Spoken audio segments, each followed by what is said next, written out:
What's up, everybody? Thank you so much for tuning in to another episode of Palmcast. I'm your host, Dylan, but most of y'all just call me Palm. So, if you're new to the channel, please hit that subscribe button and hit that notification bell. Welcome. We do tons of underground news here. We do reactions, interviews. I've interviewed a lot of artists you definitely fuck with, from Slim Gorilla, Dreddy Franks, Dottie Gats, Kold-Blooded. Lots of artists in the SoundCloud rap scene. And without further ado, I want to get into this interview with my man, Mr. Sisco. Mr. Sisco is a Detroit-based rapper and producer. He's worked with many artists in the SoundCloud rap game, heavyweights, talking about Xavier Wolf, Puya, I Don't Know Jeffrey, and many, many more.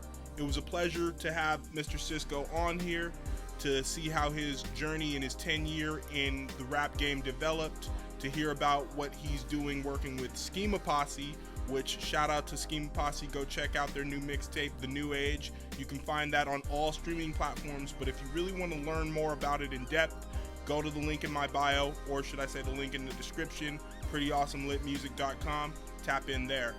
So, without further ado, this is my conversation with Mr. Sisco. Coming into Palmcast right now, joining me today is an underground legend who I've known about for many years, Mr. Sisco, Detroit's own. How you feeling? I'm good. I'm good. About yourself, my brother? Chilling, man. A lot of shit to complain about, but I'm going to choose not to. Hey, that's the normal life of a black man, ain't it? Right. Especially nowadays. Oh, man. Cali's like on fire, bro. Like, we got wildfires about 25 minutes east of me. I've been saying that shit. That shit is wild, man. Wild as shit, bro. Like, it's been like literally raining ashes. They recommend you don't go outside. It just smells real smoky outside. So like, it sucks because, you know, you can't even go to the gym because due to COVID, they moved like all the gym shit outside. So it's like, you know, like Tyga said, bored in the house, bored. Yeah, I feel it. Yeah. How's it in the D, though? Is it getting cold yet? No, not really. Shit, it's still the ending of summer, going into fall. So it's like we getting some chilly days, but still mostly warm. Just hoodie season about now. I feel you. I think I'm about ready for hoodie season myself, actually. I mean, shit, all year round is hoodie season for me, even in the wintertime. Right. But yeah, man, I remember back in the day, I was still in college. This is around 2014. I first heard you on tracks with Ramirez, and then I just kind of dabbled into your discography.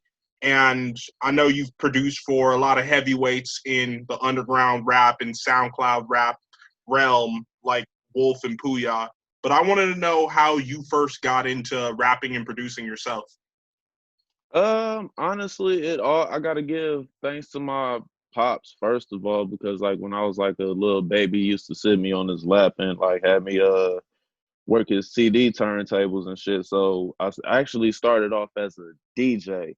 I used to make like little mixtapes in school to like the popular songs, the older songs, unknown songs, because it's like I just grew up around music. Then I transitioned into Screw and Chop DJ, rest in peace, DJ Screw. I started out as a DJ Slim Killer, and then honestly, I was just a little badass kid, so my brother told me to sit down and learn Fruity Loops. I like it. Now, you said your pops first kind of introduced you to music, turned you on to rap. So do you come from a musical family? As far as like playing instruments, not really, but as far as music knowledge, yeah, because my pop's been a DJ for over 45 plus years. Hell, all these records in the background and shit is his, and it's a ton more in the garage. Oh, that's dope. You know what? It's crazy because it was a similar thing for me. Back in the day, my pops was a DJ as well, and wrote today, programmed radio stations. He's a radio PD. But yeah, bro, I grew up with a garage filled with CDs, and I never really had to buy a hip hop or R&B CD until like middle school. You know, never had to really buy a CD, period. But yeah, it's fortunate, you know, that we've been blessed with like, you know, good fathers in our lives with like musical taste. You feel me? Definitely, and I definitely got to give a shout out to my big brother Buddha Jones too, because I used to steal a lot of his CDs. Right, right. One of the Instagram questions was actually about Buddha Jones. He used to be mad as hell. I mean, well, what you want to know about Mr. Buddha Jones? Well, let's get into that a little later, but let's talk a little Okay, bit cool. more about you. So you started producing on Fruity Loops, and then at what point did you take doing music seriously? It's kind of a hard question because I've always took music serious, even when I was doing like the chopped and screwed songs on there. Like I used to bust my ass trying to learn all the tricks Michael Watts used to do, all the tricks OG Ron seeing them used to do, and all that. So, um, yeah, I've always took music serious. It's just like something that I've connected to as a child because like I got three older brothers. All my brothers is 10 years apart. So I spent a lot of my time by myself because at the time my brothers was already grown, so they was already out the house. So I just usually spent time by myself playing a lot of music and video games. So music always been like a serious thing to me. I feel you. So you basically grew up with an only child, but your big bros were still your OGs. Yeah, basically. Yeah, I feel it. Okay. So you mentioned Screwston and Michael Watts and Screwed Up Click. So like I'm wondering, how did a Detroit kid like get into Houston hip hop?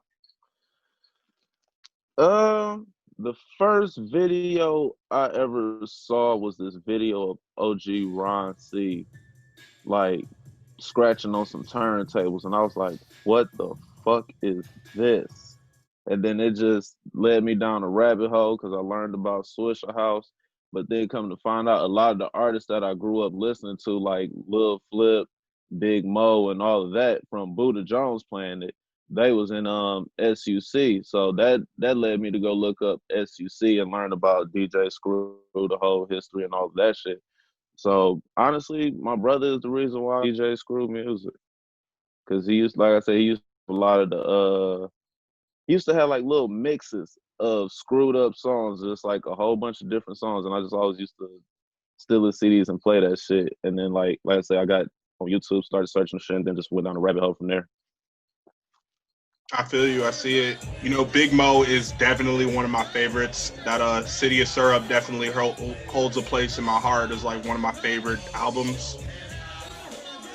Yeah, rest in peace to the bar baby for sure.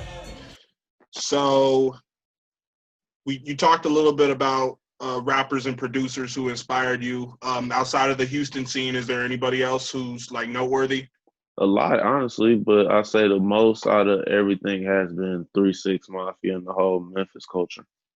That was definitely my biggest influence because the Memphis culture and definitely the Hot Boy slash No Limit era too. Because Dope, dope. my brother a big No Limit fan, big Cash Money fan, and Memphis fan. So 3 6 Hot Boys, Big Timers, No Limit, TRU, Master P, all that stayed in rotation. Like I said, I used to steal the CDs a lot. So you know what I'm saying? Being like, just imagine being young as hell, like the fourth grade, listening to the uncensored version of the Unbreakables album and shit. I hear it, bro. That's when people are barely allowed to even listen to music with the cussing. Like you gotta sneak that shit. hmm I used to that like I said, I used to steal my brother's CDs a lot, and Unbreakables was definitely one of the albums that I stole the most. That like to me, honestly, that's my favorite 3 6 Mafia album.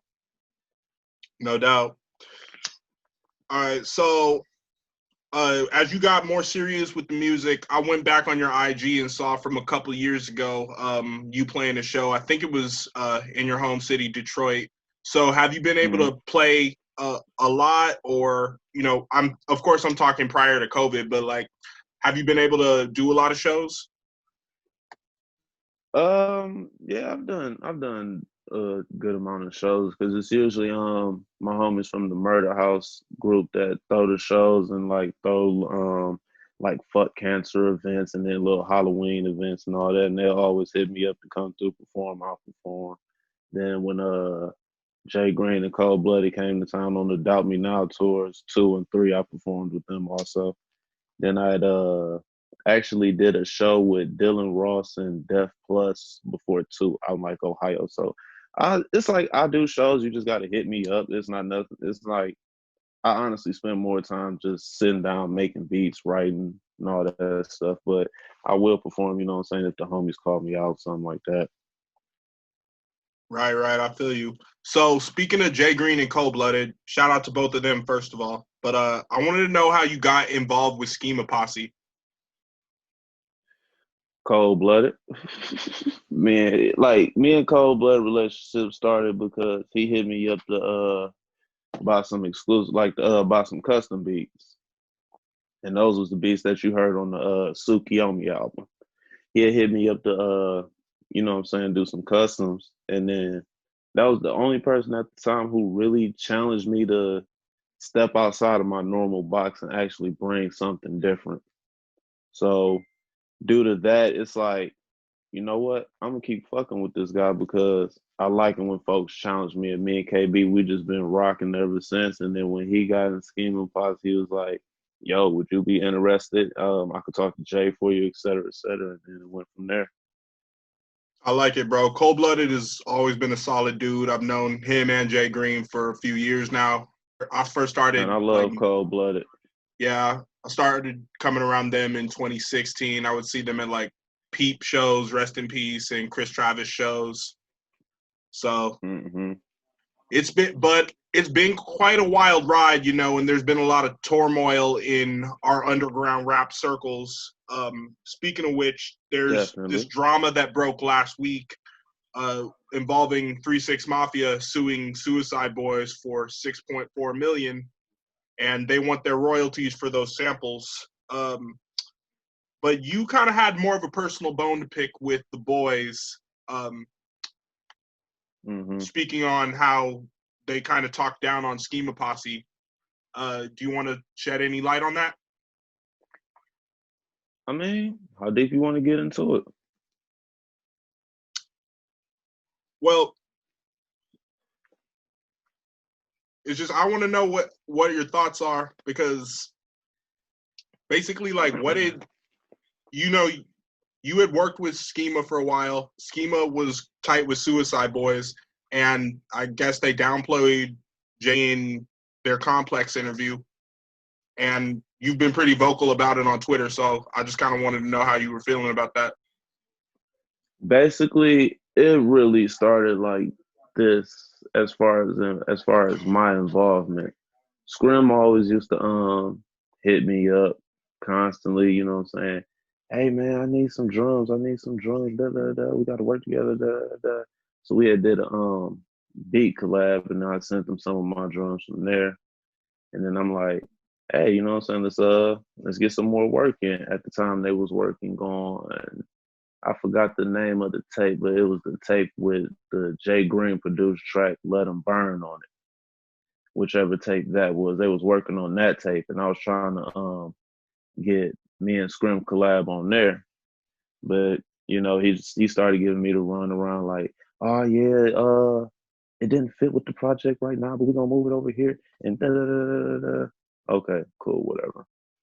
Fast forward a couple months, don't hear nothing from them, then get a random hey man, I need some drums, et cetera, et cetera. So me being me, you know what I'm saying, just trying to be nice, looking out, I sent him some drums, and then we started we'll talk for a little bit, like, you know what I'm saying, he'll do the usual shoot the shit, catch up with me, see how I am, and then go ghost. Then next thing I know, like, he had Suicide Boys had a show in Detroit. And I was hitting Scrim up like, yo, is there any way me and my brother could possibly get on the show? I know nothing's free. We willing to pay. You know what I'm saying? We trying to hop on the show, possibly open for y'all, et cetera, et cetera, come kick it and all that shit. No response. Okay, cool. Then fast forward, Juicy J drops the Highly Intoxicated tape. And I just hear it filled with all of my drums. And I'm like, wow. Yeah, I couldn't even get no more work in, or we can't even have no more conversations or nothing. But yet here go all my drums that I just searched for all through the tape. So like a lot of them old vintage sounding drums that was on them tracks, mine. Same with Jay Green, and then it's the same with the Shut the Fuck Up tape, because I believe they even sampled Jay Green on that tape. So it's just like, how you gonna sit here and, you know what I'm saying, basically take from us, take from us, take from us, but yet when we try to get work in, it's no connection. And then on top of that, the thing that was the icing on the cake was the whole Complex interview when they referred to Jay Green as that guy and so should lead the group and et cetera, et cetera. They won't blow under that guy. And Jay will tell you, I called him heated. I'm like, yo, you see what these niggas are saying out here? Da, da, da, da, da, da, da. What the fuck? Da, da, da, just going off. So, you know what I'm saying? Fast forward, here we are now. Wow. Well, it hurts my heart to, hear that a group that I've listened to for years now, hurt people I really fuck with and didn't even give back or acknowledge, that you had put in the work and just tried to have Then, communication. But go on. true. But then here's another thing that's fucked up about it, because you know about C-6, right? Briefly, not briefly, I know a little bit of the outlines of how DJ Paul's act C-6 sampled Suicide Boys. Yeah, they dropped a free mixtape called Suicide 6 over some Suicide Boys instrumentals, and they got mad as hell about it. And Paul basically was like, how you gonna get mad when we drop a free tape that we're not getting no money from, and y'all got songs y'all profiting off of using Lil Infamous Father, rest in peace, Lord Infamous, and y'all won't even do a song with C-6, and they're at their you know what I'm saying, Lord Infamous actual nephews, and you run around here calling yourself Scarecrow after my deceased brother. How am I supposed to feel about that? And then, you know what I'm saying, they basically, he scream was all like, man, it's y'all, I used to look up to y'all, but y'all going outside and da da da. They started going at 3-6 basically for that small period of time. And I'm just like, wow. I think bottom line, bro, it sucks so much because, could you imagine being Suicide Boys and having beef and being sued by your favorite group who you basically architect your sound after? I mean, I look at it like karma. You do enough fucked up shit in the underground, it's all gonna come back to you. Because like, it's a lot of things that I can't discuss as far as like behind the scenes shit with the Suicide Boys and everything, just out of respect. You know what I'm saying? For one, I wasn't necessarily a part of those situations, and two, I don't want to speak on another person's behalf. I'd rather them tell their side to the story and everything. But yeah, it's just when there's too much bullshit going on in the background, and then there's too, you know what I'm saying, you showing a whole bunch of fake actions. Me coming from Detroit, we hold loyalty like real close to us. Like we like folks get killed for doing some disloyal type shit here. So it's like we hold loyalty to a higher standard than like a lot of others would. So when folks don't have that same type of honor or respect, or you know what I'm saying, follow that same type of code, you know what I'm saying, it just boils into some bullshit basically. I feel you. Speaking of some more disloyalty, I see that you've produced and worked alongside Ghostemane a lot, and that relationship kind Mm-hmm. of soured. Do you want to speak on that? Sure. Basically, with Ghostman, after he left Schema, he did some shit where all the features he was on got pulled down. And then everybody basically who wasn't in Schema easily was able to upload their tracks back up. But folks like me, for example, my whole TuneCore account is frozen because of Ghostman. Really? Basically. So it's like, yes, like the songs like Hell's Chant and what's the other one from the underrated tape? Clip in My Hand. Those two songs.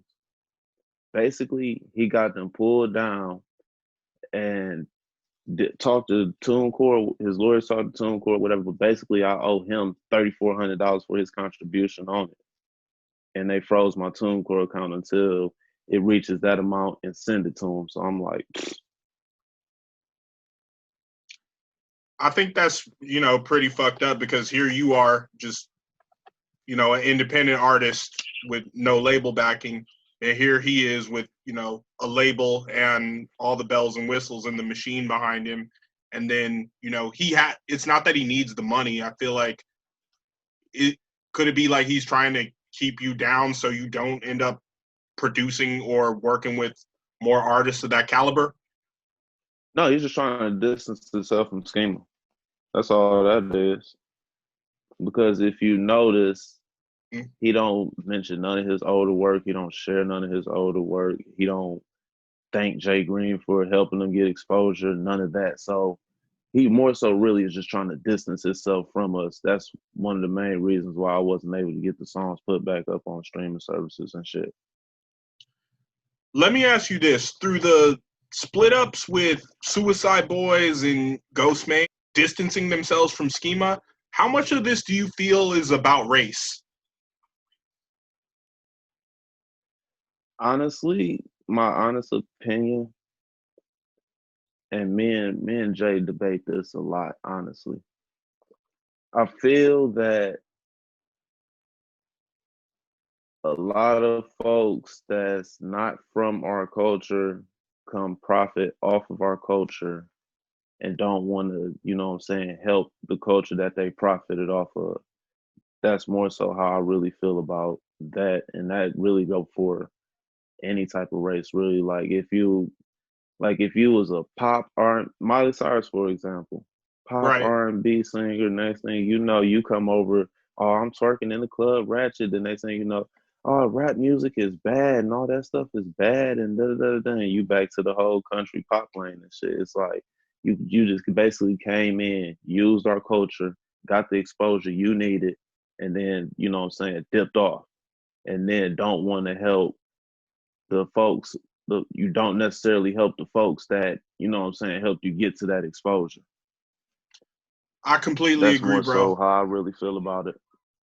Because my mom and I have a lot of conversations about this. I feel like everything in pop culture begins in Black culture, and people who are not Black, you know, will take a Black art form, blow up off of it, get Mm-hmm. really popular. And you could, like you said, Miley Cyrus or Eminem, whoever, even though M is a legend, but still they will like take it to the Shit, top and you could then like take it. You could take it all the. You can take it all the way back to the days of Elvis. Black people created right, rock right. music, but yet who do they Yeah, consider the king of rock? absolutely. And like, every everybody was surfing by the Beach Boys. That shit was a song by Chuck Berry and they flipped the lyrics. Exactly. Yeah. I always kind of So get it's like like semi pissed when I hear that it's song. just something. Yeah, so it's just something that's always been going on. It's a fucked up thing, but it's like we should really be able to protect our culture more. But hip hop, basically black culture is the only culture that's, so welcoming and, quick to help everybody, come up just because we was oppressed for so long. We don't have that same mentality where we don't want to see, we're basically we're the most we're like some of the most helpful people out basically. Like black folks are always giving other folks the benefit of a doubt, giving other folks a chance, and in return, a lot of bigger corporations that's owned by whites or other races, they're quick to shut us out just because of our skin color. But yet, if we was in the same position, we'll be willing to help them. Right. I mean, and the sad thing is like we almost can't afford to like go left on, those who look different from us because like you mentioned, we've been oppressed for so long. Exactly. So it's been fucked up for a while, honestly, and Right. it's like I'm glad that now some changes are starting to happen, but we still far away from a complete change.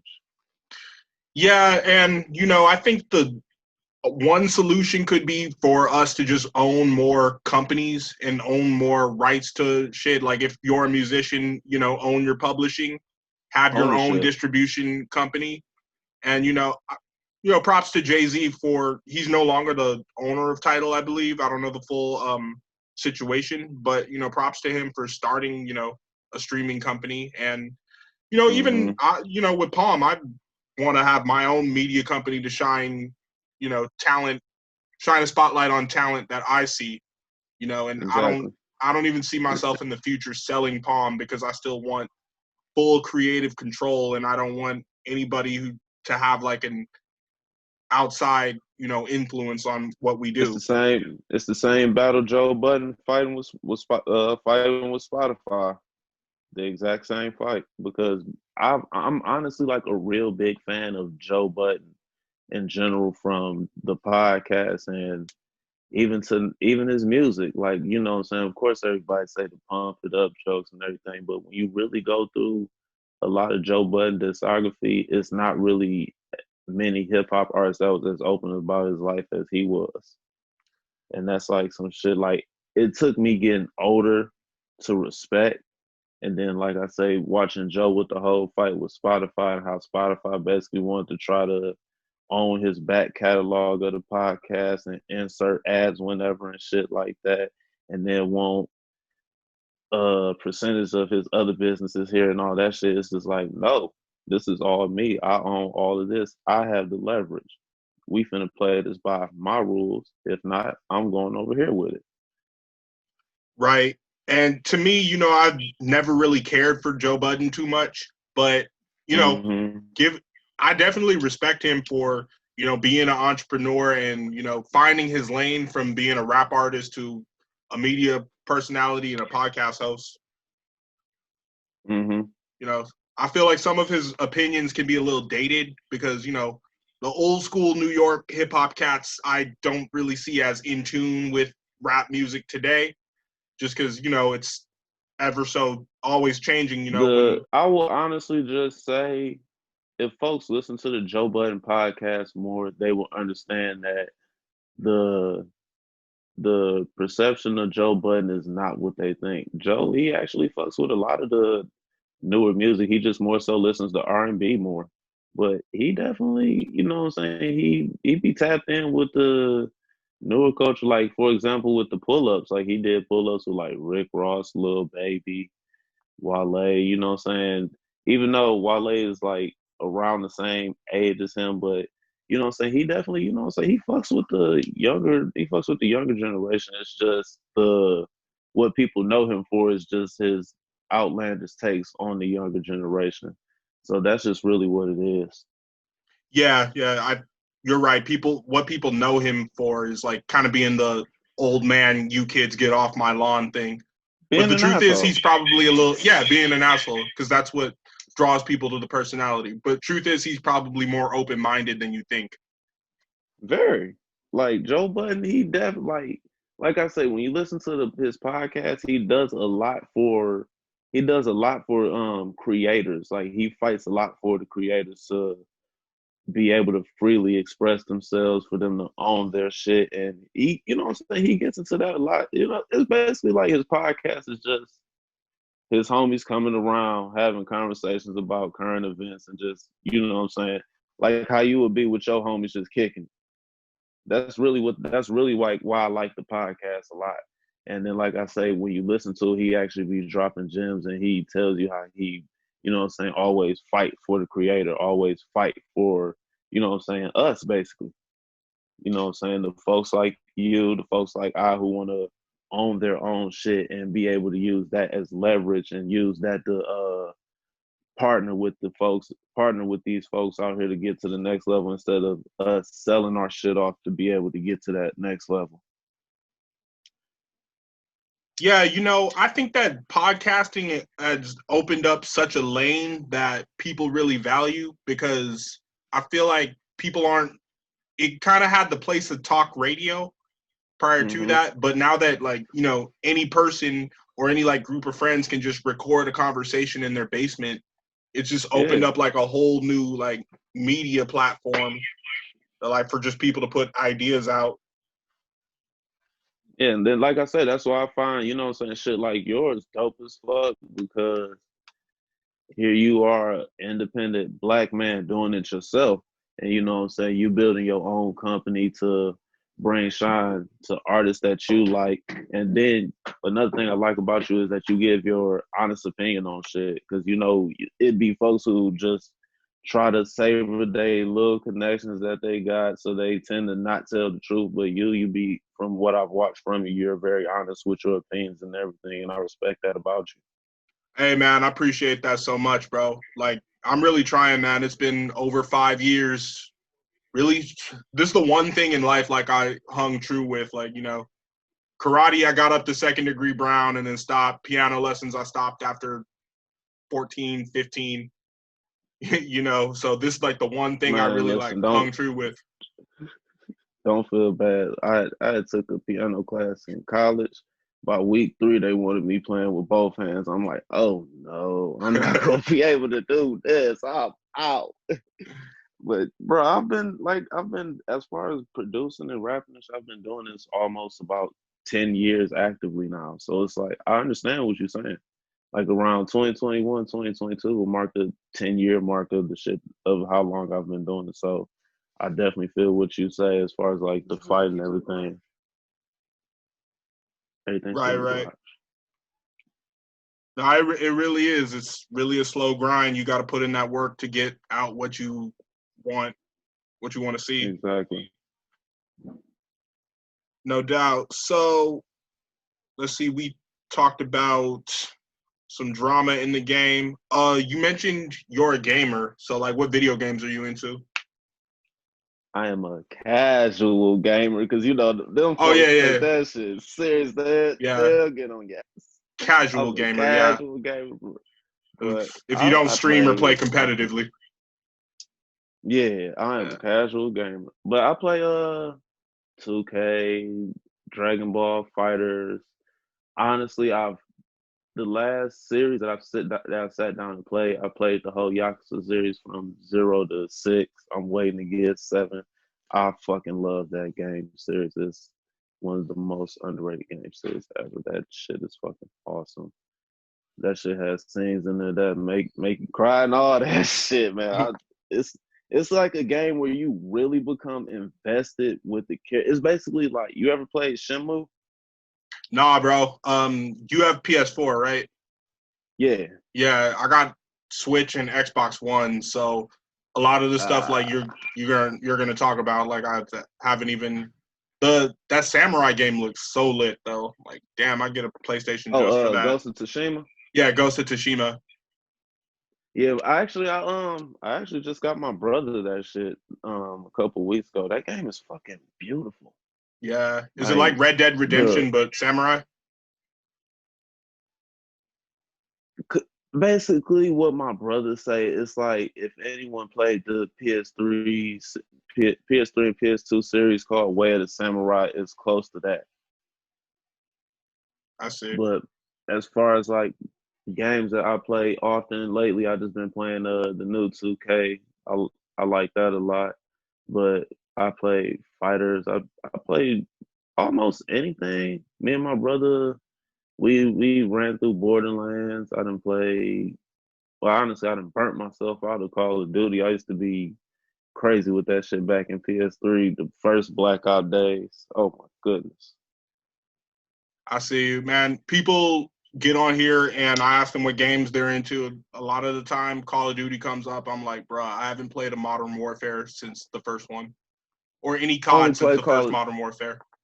only play Call of Duty for the zombies, bro. I'm gonna be completely honest with you, because it was one time where it was me and a couple of my homies. We was playing Black Ops with a couple of my other homies, and they was running hardcore team death matches.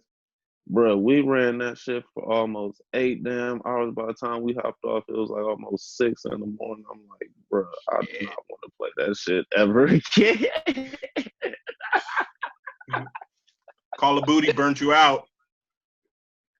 It's not even a bad game if you into that shit. But like I said, I just got burnt out by shooters in general. That's why I just really play the zombie modes from that. But fighter games and basketball games is really my main things I like a lot. And then, like I say, the Yakuza series is another game that I got into. So like, I play some RPGs.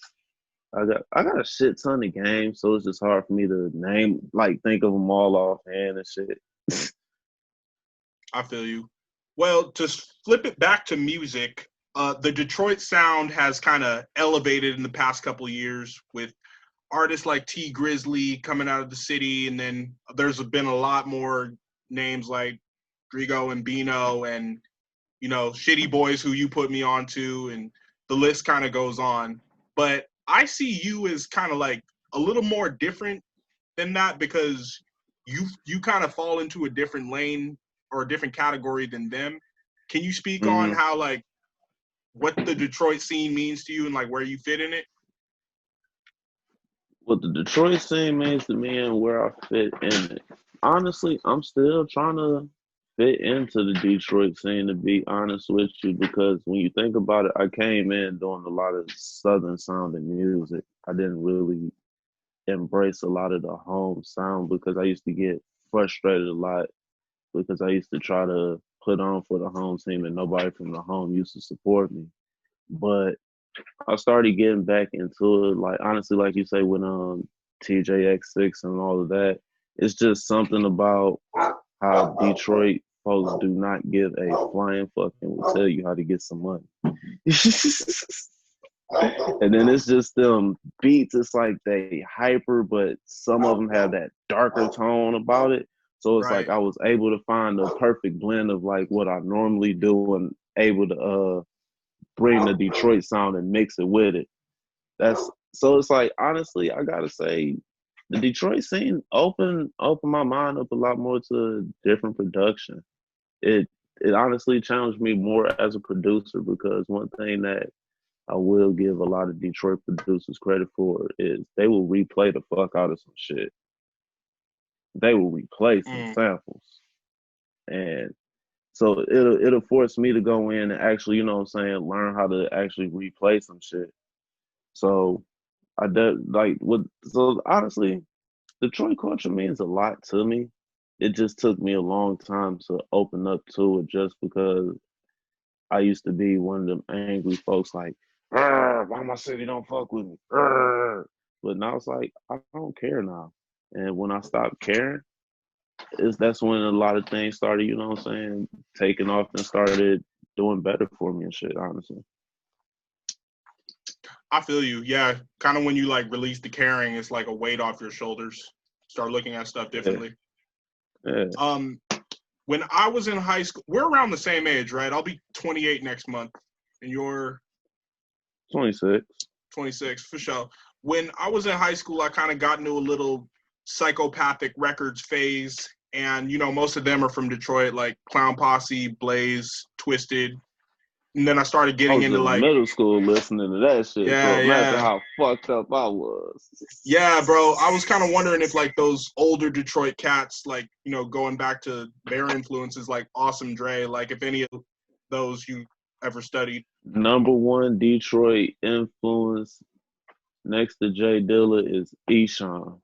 Yes. Yeah, I fuck with Esham. Esham. Definitely him. Like, it's crazy because my brother didn't want me listening to him growing up just because of his subject content. Then I was young. But me being the person I am, I'm like, I'll make you a deal. If I get you all Esham and Nada albums, you gotta let me listen to him. Because at the time, he didn't know I knew how to download albums. So he like, man, whatever. All right, bet. Came through next day with the flash drive, like, yeah. And I remember ever since then, I got into that shit. Yeah, I remember in 9th grade, I downloaded. That was when like downloading videos off YouTube like first became a thing, and you could put it on your iPod. Had that iPod video. And that shit was popping. And then I downloaded the Woo Woo Woo video.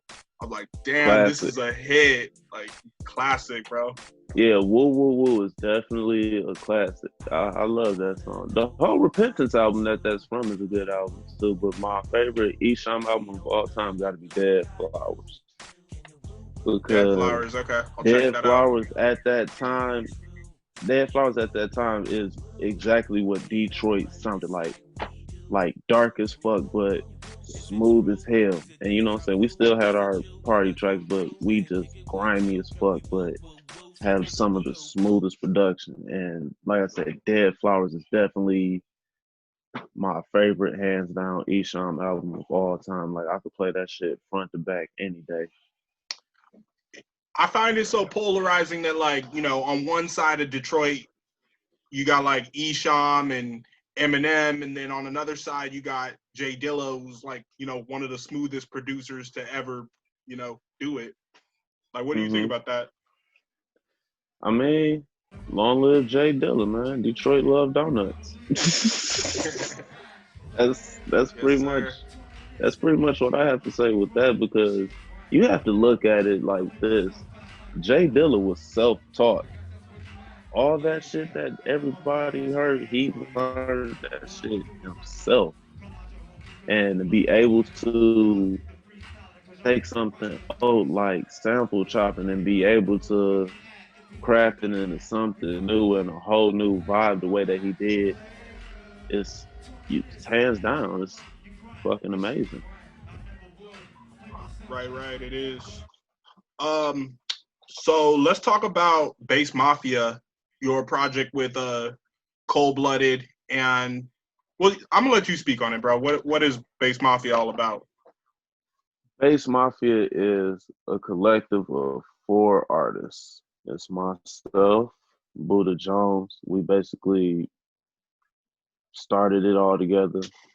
We brought KB into the fold, and then AOZ is the very last person that's in the group. And what we are, we're more than just like a music collective. We're all brothers. Like we all sit down and kick it with each other about life shit, check in with each other, all that shit. But Bass Mafia is just one of the greatest groups of all time. Yeah, like Buddha just said, family. Like I love these ignorant motherfuckers. Gotta, bro. like You gotta. Like KB, anytime I was in Vegas, he made sure I was straight. He done took me around to a bunch of different places. Same with AOZ. He opened up his home to me and Buddha when we was in Memphis for a few days. We kicked it with him. We ended up doing a show with, I don't know, Jeffrey, where we opened up for him in Memphis. But you know Right. what I'm saying? Zay opened up his home to us, and you know what I'm saying? Took care of us. Like we're all brothers. We And all you've got, produced a few beats for, I don't know, Jeffrey, right? yeah. Me and Jeff, we got a relationship. You know what I'm saying? Sometimes, you know what I'm saying, nigga be busy, but he definitely always makes sure to tap in every now and then with me. I don't have nothing negative to say about Jeffrey. No doubt. Um, to talk about like that East Memphis boys crew, uh, you know, you've got definitely an anime influence because I saw like there was some fan art of you and KB, and then you produced the cost on Xavier Wolf's project, Project X, and that's, you know, a Hmm critically acclaimed project. So I wanted to know, does anime play an influence in your music? Definitely. I love anime. Honestly, I did two mixtapes, all anime influence, called Uniku 1 and Uniku 2. Uniku 2 might be harder to find because I just decided to make that extremely rare. But Uniku 1 is actually the tape where the cost instrumental came from. It's the last beat on that tape. But definitely one of some of my favorite animes is Bleach and Death Note and Dragon Ball Z. Those like really my top three. Like I love those hands down. And of course, you gotta give credit to the classics like Samurai Champloo and shit like that. Absolutely.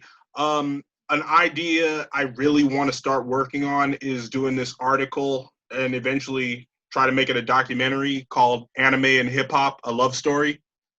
Hmm Yeah, where, you know, you could just speak on like the relationship between rap and anime and how far it goes back and how, like, you know, one's always kind of embraced the other, even with like Wu-Tang Clan, you know, having their kung fu influence to Samurai Champloo and Black Afro Samurai and Boondocks, and, you know, all Yeah. that.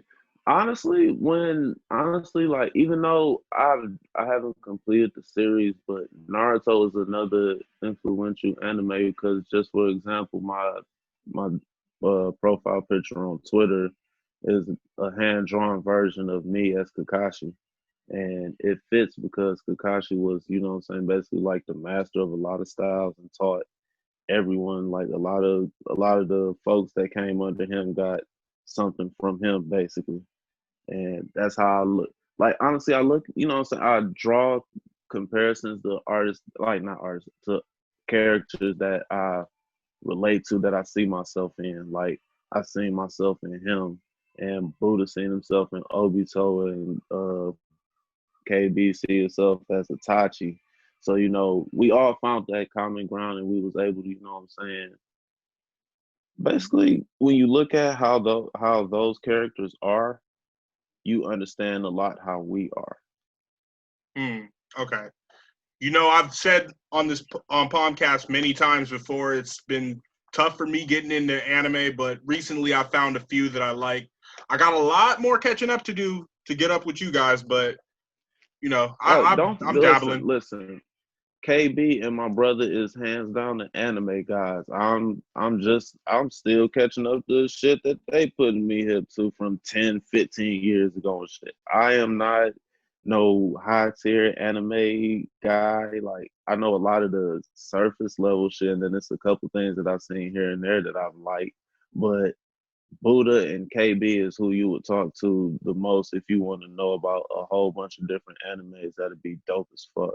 Especially KB, because his ass, he'll fuck around, tell you about the anime, hit you with the damn soundtrack with the anime, and tell you some background shit about it. Like man, they Real go anime deep into nerd that shit. shit way more than I do. No doubt. When we get off camera or another time, I'll really chop it up with you about what I've been watching recently. Yeah, another thing I wanted to know, it seemed like around 2016, 2017, you were releasing a lot more music videos and then you kind of slowed down. Is there any reason for that?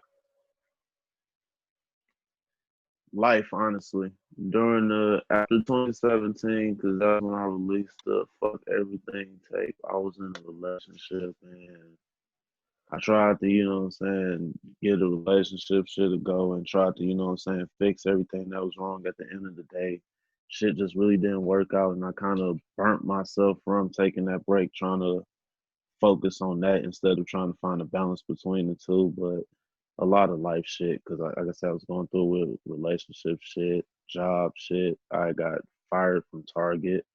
It was just at that time, it was just like a dark phase for me.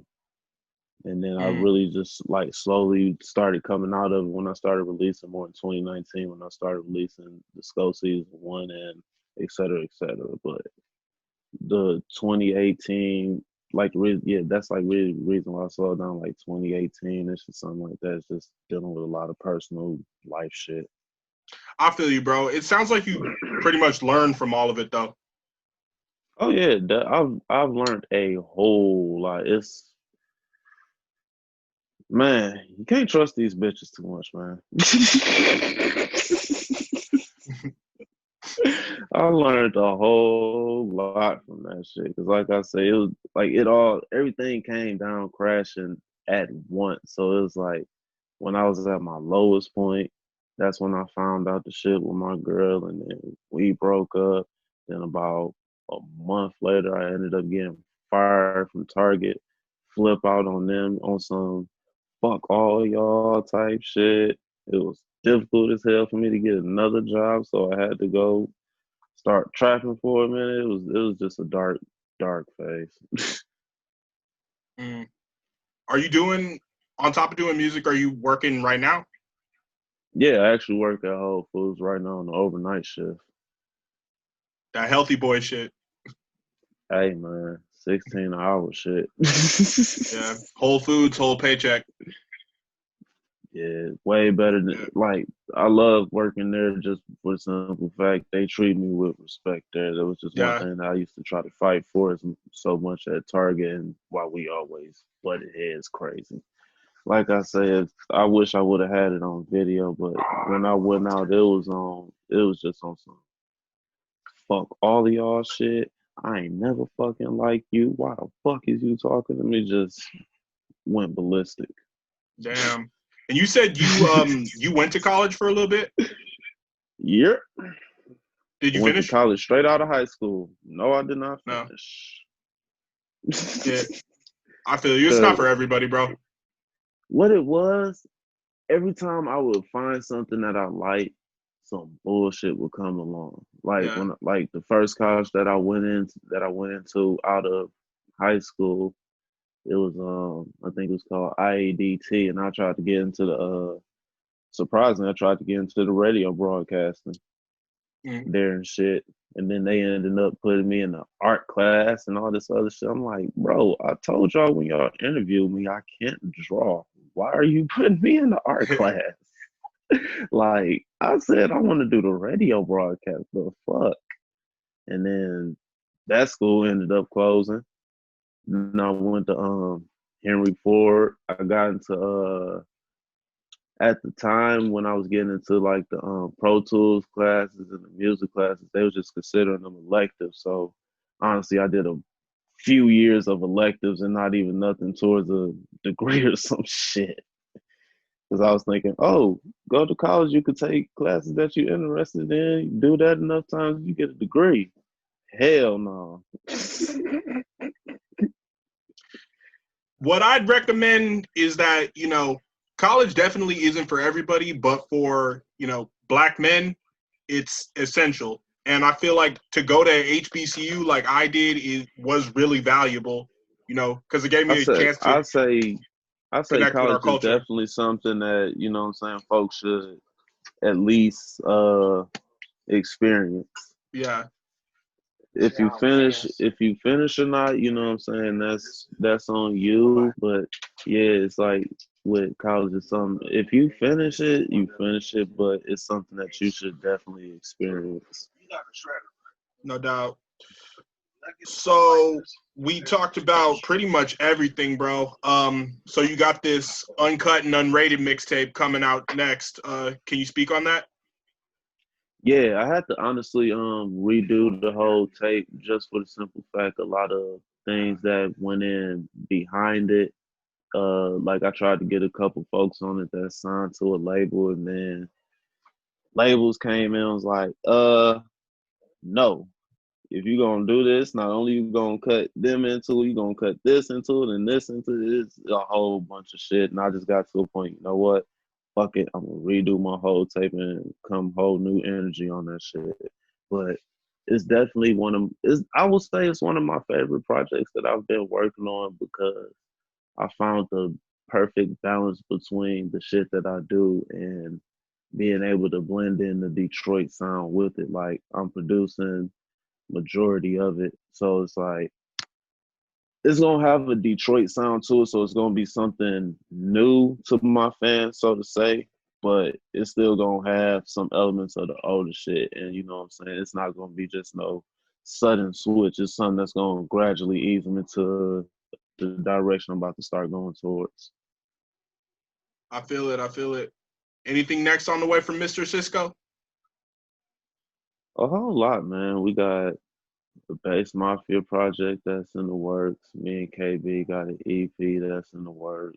I'm producing a lot of shit for one of my homies that's actually from Pontiac, Michigan, named Garinger. We about to start basically becoming a production and songwriting duo because he got some connections with folks in the industry and things of that nature. So I'm about to start um, diving more into that. Trying to do different sound of production, you know what I'm saying, more radio friendly production. You know what I'm saying? Just basically evolving as an artist, really. That's what's next for Mr. Cisco, just evolving as an artist. There you go. And I didn't forget about it. We were going to come back to it. Buddha Jones. Instagram wanted to know about Buddha Jones. Talk a little about him and that he's produced for Wolf. Yeah, Buddha Jones is actually produced for Xavier Wolf. It was crazy is that's the first beat that he ever made. I Really? showed him how to work Fruity Loops, and that was the first beat he made. The shit was originally almost 7 minutes long. Crazy. It was almost 7 minutes long, but that was the first beat that he made, and Wolf happened to use it for the Black Blood yard. I feel you. And Dope, Buddha dope. Jones, I would say, has been a rare character, like a rare video game anime character, for the simple fact a lot of folks may not know him, but the folks that know are the people that need to know him. For example, even if you look at DJ Smokey, what was it, Codeine Demons 2, I believe. It's a big collab with me, Buddha Jones, and DJ Smokey on there. And Buddha has co-produced shit with me and the Dart before. Like Buddha, he's a rare guy.